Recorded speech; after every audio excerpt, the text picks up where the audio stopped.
Hi hello నమస్తే welcome to our channel. This is Amala. ప్రస్తుతం మనతో మాట్లాడడానికి సీనియర్ జర్నలిస్ట్ దాము బాలాజీ గారు ఉన్నారు. వారితో మాట్లాడదాం. Hi sir. ఒక అమ్మాయి ఇద్దరు అబ్బాయిలతో చాట్ చేస్తుంది సార్. అంటే తను ఏ విధంగా అలా ఒకరికి తెలియకుండా ఒకరికి ఎలా చాట్ చేయగలుగుతుంది, దాని గురించి సార్? ఇక్కడ చాట్ చేయడం టాపిక్ కాదు యాక్చువల్గా, దాని పరిణామం ఎలా ఉంది అన్నది. అంటే ఒక అమ్మాయి ఇద్దరు అబ్బాయిలతో చాట్ చేస్తున్నప్పుడు ఆ ఇద్దరు అబ్బాయిల మధ్య గొడవ అయ్యి ఒకరిని ఇంకొకరు కొట్టి చంపేశారు, కత్తులతో పొడిచి చంపేశారు. ఇది ఇలాంటివి చాలా జరుగుతున్నాయి. బట్ ఇప్పుడు ఢిల్లీలో జరగడం వల్ల ఇది ఒక సెన్సేషనల్ కేసుగా మారింది. విషయం ఏంటంటే, ఢిల్లీలో మహీర్ అలియాస్ ఇమ్రాన్ అనే ఒక అబ్బాయి అన్నాడు. అతను గజియాబాద్ నేటివ్. అతను సెంట్రల్ ఢిల్లీలో పహార్గంజ్లో ఫ్లెక్సీలు తయారు చేసే ఒక షాప్లో పనిచేస్తున్నాడు. అతనికి స్మార్ట్ ఫోన్ ఉంది. అతను ఇన్స్టాగ్రామ్లో జాయిన్ అయ్యాడు. అక్కడ నుంచి అతను ఇన్స్టాగ్రామ్లో ఒక అమ్మాయితో చాట్ చేయడం మొదలుపెట్టాడు. అమ్మాయి పేరైతే చెప్పట్లేదు వీళ్ళు. సో చాట్ చేయడం మొదలుపెట్టాడు. మొదలుపెట్టి ఇంకా అది పరిచయంగా మారి ఫోన్లు చేసుకోవడం అట్లా అయింది. ఒకసారి ఆ అమ్మాయి రమ్మనింది అతన్ని. ఇతను వెళ్ళి ఆ అమ్మాయిని కలిశాడు. కలిసినప్పుడు ఆ అమ్మాయి ఇతని ఎదురుగానే ఆర్మాన్ అనే ఇంకొక అబ్బాయితో వీడియో కాల్ మాట్లాడుతుంది. దాంతో ఇతనికి మాట్లాడేది కూడా అతనితో చాలా క్లోజ్గా మాట్లాడడం, సరదాగా టీజింగ్గా మాట్లాడడం ఇవన్నీ చేస్తుంది. అది ఇతను చూసి షాక్ అయ్యాడు. ఎందుకంటే నాతో కూడా ఇలాగే ఇంత క్లోజ్గా ఇలాగే ఉంది, మళ్ళీ నా ఎదురుగా ఇంకొకటితో ఉందని చెప్పి ఇతనికి కోపం వచ్చి అక్కడే గొడవపడి ఆ వీడియోలోనే ఆర్మాన్ని కూడా తిట్టాడు. నువ్వు ఇంకొకసారి నా గర్ల్ ఫ్రెండ్, ఈ అమ్మాయి నా గర్ల్ ఫ్రెండ్కి ఫోన్ చేస్తేనే బాగుండదంటే వాడు ఆ అమ్మాయి నా గర్ల్ ఫ్రెండ్ రా, నువ్వే ఓడరా అని వాడు అలా కొట్టుకున్నారు ఇద్దరు. అక్కడే వీడియో అయిపోయింది. అయిపోయిన తర్వాత ఆర్మన్ చాలా సీరియస్గా తీసుకున్నాడు ఈ విషయాన్ని. అంటే వీడు నా గర్ల్ ఫ్రెండ్ ఇలా చేస్తున్నాడు అని చెప్పి వాడు ఆ అమ్మాయి దగ్గరికి వచ్చి ఆ అమ్మాయి ఫోను తీసుకొని వెళ్ళిపోయాడు. ఫోన్ తీసుకుని వెళ్ళిపోయినప్పుడు ఈ అమ్మాయి వీడికి చెప్పింది, ఎవరికి, మహీర్కి, ఇట్లా నా ఫోను ఆర్మాన్ తీసుకెళ్ళిపోయాడు అని చెప్తే వీడికి కోపం వచ్చింది. వాడి సంగతి చూస్తాను, వాడి ఫోన్ నెంబర్ ఇవ్వు, అది ఇదని వీడు అన్నాడు. వీడు వాడికి ఫోన్ చేశాడు, ఈ మహీర్ ఆర్మాన్కి. ఏంటి నువ్వు నా గర్ల్ ఫ్రెండ్ ఫోన్ తీసుకుంటే, నీ గర్ల్ ఫ్రెండ్ కంటే ముందు నా గర్ల్ ఫ్రెండ్ అని వీడు చెప్పాడు. సరే అయితే నాకు ఆ ఫోన్ ఇచ్చేసేయి అది అంటే, అయితే ఒక పని చేయి, నువ్వు పలానా దగ్గరికి రా ఇస్తాను అని ఒక స్పాట్ పెట్టాడు. ఎవరు, ఇతను ఆర్మాన్. ఈ మాహిర్ ఏం చేశాడు, ఆ ఫోన్ తీసుకురావడానికి వెళ్ళాడు. ఈ ఆర్మాన్ ముందే ప్లాన్ చేసుకున్నాడు. ప్లాన్ చేసుకొని ఫైసల్, సమీర్ అనే ఇద్దరు తనతో కూడా పనిచేస్తారు వీళ్ళు.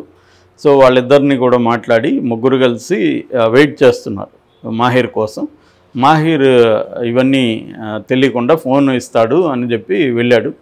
వెళ్ళినాక వాళ్ళు అతను పట్టుకొని కత్తులు, ఆల్రెడీ ముందే కత్తులు తెచ్చుకున్నారు. కత్తులతో అతను చనిపోయే వరకు కూడా పొడుస్తూనే ఉన్నారు. చనిపోయిన తర్వాత అక్కడ వేసేశారు. ఇది భాగీరథి విహార్ అని, అక్కడ ఆ ఏరియాలో రోడ్డు పక్కన శవం ఉంటే ఎవరో చూసి పోలీసులకు ఫోన్ చేశారు.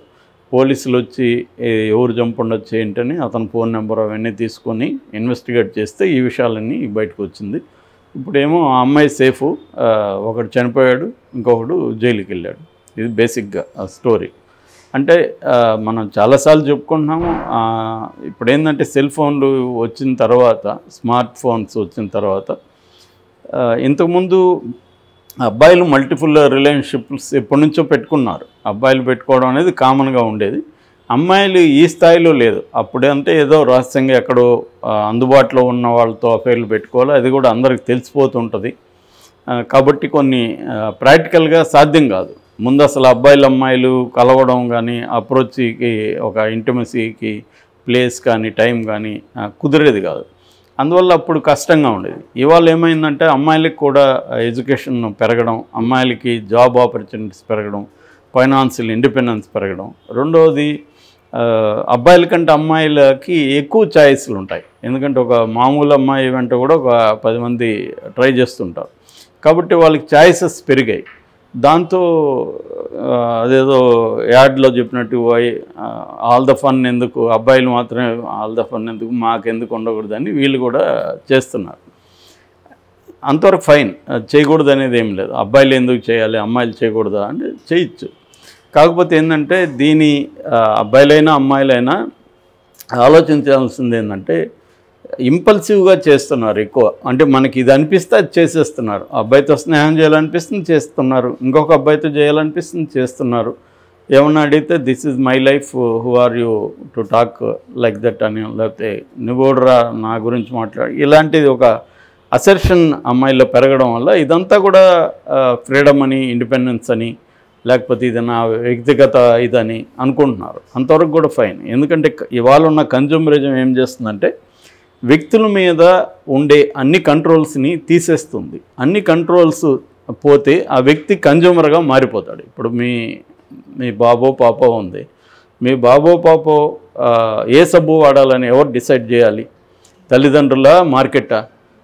ఇప్పుడు మార్కెట్ ఏం చెప్తుందంటే, మీకేం చెప్తుందంటే తల్లిదండ్రులకి పిల్లలకి ఫ్రీడమ్ ఇవ్వాలి, పిల్లల్ని వాళ్ళ స్వేచ్ఛగా పెంచాలి, వాళ్ళ అభిప్రాయాలను గౌరవించాలి అని చెబుతుంది. దాన్ని నమ్మి పేరెంట్స్ ఏం చేస్తారంటే పిల్లలకి కంప్లీట్ ఫ్రీడమ్ ఇస్తారు.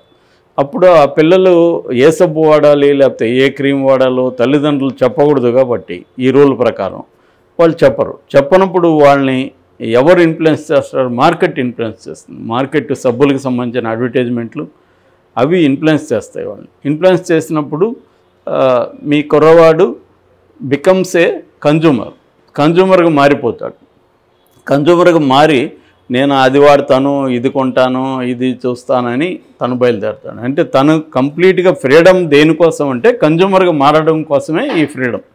ఇది కన్జ్యూమరిజం డైరెక్ట్గా చెప్పకుండా వ్యక్తులకు ఫ్రీడము, పిల్లలకి ఫ్రీడము, పిల్లల మీద టీచర్ కంట్రోల్ ఉండకూడదు, పేరెంట్స్ కంట్రోల్ ఉండకూడదు. ఎవరి కంట్రోల్ లేకపోతే ఆ పిల్లవాడో పాపో దే బికమ్ కంప్లీట్లీ కన్జ్యూమర్స్ మారినప్పుడు మార్కెట్ వాళ్ళని క్యాప్చర్ చేయడం ఇది. కంట్రోల్లో ఉంటే క్యాప్చర్ చేయలేరు వాళ్ళని. ఎందుకంటే తల్లిదండ్రులు మూసుకొని ఈ సబ్బు వాడు, లేకపోతే ఈ బ్రష్ వాడు, ఈ పేస్ట్ వాడు అని చెప్తారు.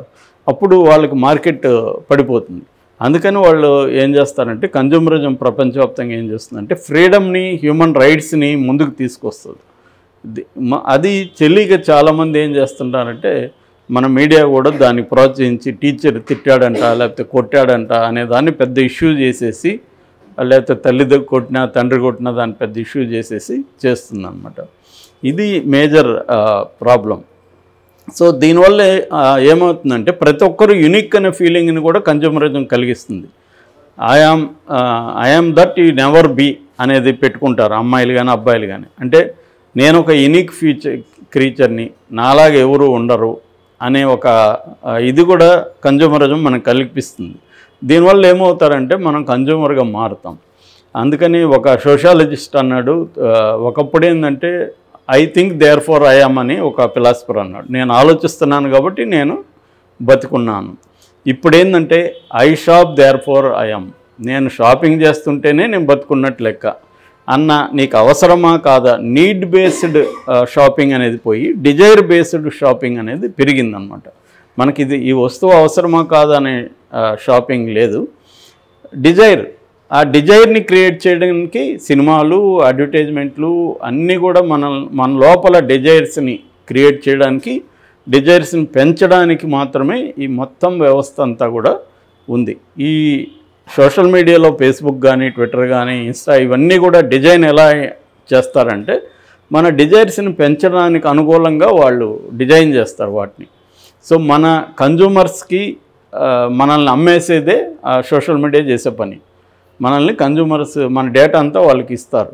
సో మన అభిరుచులు, మన టేస్ట్లు తెలిసే విధంగానే దాంట్లో డిజైన్ అయి ఉంటుంది. ప్రొఫైలింగ్ అంతా అలా ఉంటుంది అన్నమాట. ఈ ప్రొఫైల్ని బట్టి ఈ కంట్రీలో ఈ అమ్మాయిలు అబ్బాయిలు ఏ కైండ్ ఆఫ్ టేస్ట్లు ఉన్నాయి, వీళ్ళకి ఏ కైండ్ ఆఫ్ డిజైర్స్ ఉన్నాయి, మనం ఏ కైండ్ ఆఫ్ గూడ్స్ని ఇక్కడ అమ్మొచ్చు అన్న ఇది వాళ్ళకి తెలుస్తుంది అనమాట. ఇవేవి తెలియకుండా ఒక ట్రాప్లోకి అమ్మాయిలు అబ్బాయిలు వెళ్ళిపోయి నా ఇష్టం వచ్చినట్టు నేను ఉంటాను అనుకోవడమే ఒక పెద్ద ట్రాప్. నిజానికి ఎవరు ఇష్టం వచ్చినట్టు వాళ్ళు ఉండలేరు ప్రాక్టికల్గా. కానీ అది తెలియక వాళ్ళు ఏం చేస్తున్నారంటే నాకు ఫ్రీడమ్ ఉంది, నేను నా ఇష్టం వచ్చినట్టు ఉంటాను. సో ప్రతి ఒక్కరు వాళ్ళు ఇష్టం వచ్చినట్టు ఉంటే ఇట్లాంటి ప్రాబ్లమ్స్ వస్తాయి. సో ఒక అమ్మాయి కానీ అబ్బాయి కానీ అఫైర్లు పెట్టుకోవాలనుకుంటే ప్రాక్టికల్గా ఏం ప్రాబ్లమ్స్ ఉండొచ్చు. ఒక అఫైర్లోకి, ఒక రిలేషన్షిప్లోకి ఎంటర్ అవుతున్నామంటే దీనివల్ల ఎటువంటి కాన్సిక్వెన్సెస్ ఉండొచ్చు, దీన్ని మనం ఫేస్ చేయడానికి రెడీగా ఉన్నామా, ఈ నాలెడ్జ్ అనేది వాళ్ళకి అవసరం. అది లేకుండా ఇంపల్సివ్గా నాకు అనిపించింది నేను చేస్తాను, నా ఇష్టం వచ్చినట్టు నేను ఉంటాను అనుకుంటే కాన్సిక్వెన్సెస్ చాలా దారుణంగా ఉంటాయి. అందుకు ఇది ఒక లేటెస్ట్ ఎగ్జాంపుల్గా మనం చెప్పుకోవచ్చు. సార్ ఇప్పుడు చూస్తే అమ్మాయి ఏమో ఇద్దరితో చాట్ చేసింది, అబ్బాయిలు ఇద్దరితో. సో అబ్బాయిలకి ఇద్దరికి తెలిసి కూడా ఒక అబ్బాయి వచ్చి అబ్బాయిని చంపాడు. దీనిలో ఆలోచిస్తే అమ్మాయి సేఫ్గా ఉంది చూస్తే ప్రస్తుతానికి, కానీ అబ్బాయి మాత్రం ఒక అబ్బాయిని చంపేశాడు. ఈ అబ్బాయి జైలుకి వెళ్ళడానికి రెడీ అయిపోయాడు. దీని గురించి వాళ్ళిద్దరూ ఇంకొంచెం ఆలోచించుంటే కొంచెం బాగుండేది అని అంటారా? ఖచ్చితంగా అండి. అంటే అదే ఇక్కడ ఏంటంటే అబ్బాయిలకేమో ఈగో ఇది ఉంటుంది, ఆ అమ్మాయిని నా ప్రాపర్టీ అన్నట్టుగా చూస్తాం. మన సినిమాలు కూడా అలాగే ఉంటుంది కదా. పూరి జగన్నాథ్ సినిమాలో అంతా ఏం చెప్తుంది, అమ్మాయి ప్రాపర్టీ లాగా కట్చిపేశాను, నువ్వు నాదే, నీకు ఇష్టం ఉన్నా లేకపోయినా నేను కట్చిపేసా కాబట్టి నువ్వు నాదే అనేదే కదా హీరోయిజం. అక్కడ పూరి జగన్నాథ్ సినిమాలో అంతా అదే ఉంటుంది, అంతకంటే ఏముండదు. సో అలాగా మనకి సినిమా కావచ్చు, అనేక విషయాలు మనల్ని అలా తయారు చేస్తూ ఉంటాయి. సో దాన్ని వీళ్ళు లైఫ్లో తెలియకుండా ఫాలో అయితే వచ్చే ప్రాబ్లమ్స్ ఇది. అందుకని వీళ్ళకి ఎడ్యుకేషన్ అనేది కూడా అవసరం. రిలేషన్షిప్స్ ఎలా ఉండాలి, దాంట్లో వచ్చే కాన్సిక్వెన్సెస్ ఏంటి, అంటే అబ్సల్యూట్ ఫ్రీడము లేకపోతే హ్యాపీనెస్సే జీవితానికి ముఖ్యము అనుకునే ఒక ఫిలాసఫీ మన లోపలికి ఎక్కిస్తున్నారు చిన్నప్పటి నుంచి. దానివల్ల ఈ కాన్సిక్వెన్సెస్ అంతా జరుగుతాయి. Okay sir, thank you sir. Thank you.